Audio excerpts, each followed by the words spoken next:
let me help you answer that question. I am a Christian.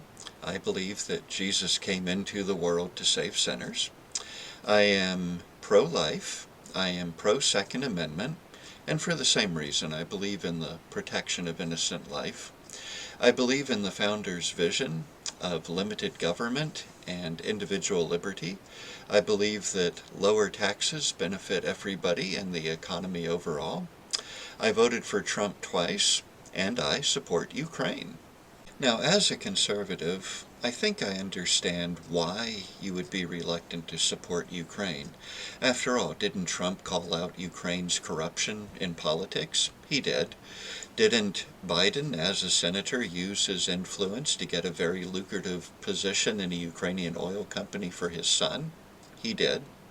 Doesn't CNN, a news source that most of us instinctively distrust, cover Ukraine favorably, while Fox News sometimes covers Ukraine very negatively? Well, that's true too.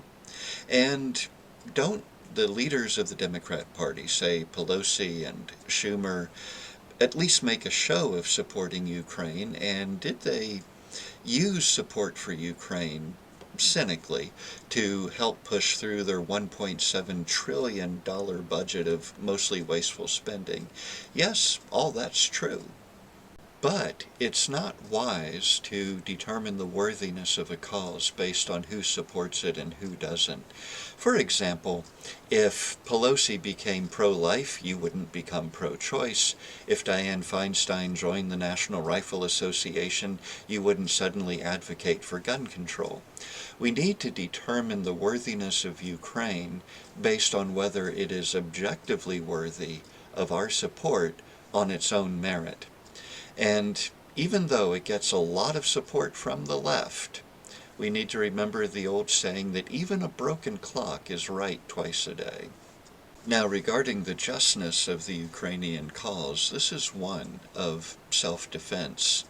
This begins with the hybrid warfare that took over eastern Ukraine and Crimea in 2014, and the brazen rape of Ukraine that began in February of 22.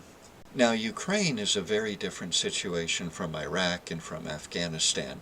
Ukrainians have a lot in common with us. In spite of some misinformed reporting, there is religious freedom in Ukraine, except for the parts that are controlled by Russia. There is freedom of speech in Ukraine, unlike Russia, where you can get 10 years in jail for just calling the special military operation a war. And there are real elections in Ukraine where you can actually vote for the candidate of your choice. And this is how Zelensky became president. He became president promising to clean up the corruption that we've heard so much about. And one more thing, unlike Afghanistan, Ukrainians are willing to stand and fight for their country.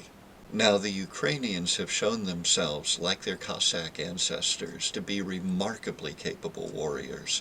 They have not only stopped the Russian invasion against all expectations.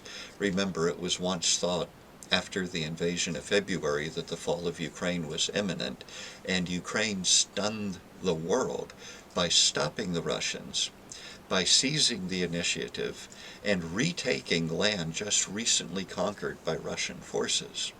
Now, one thing that the Ukrainians have made quite clear is that this is their war and they intend to fight it with their own people and spill their own blood for their own freedom. They do not need NATO troops. They do need our technology. It has been well said that if Russia stops fighting, there's no more war. If Ukraine stops fighting, there's no more Ukraine.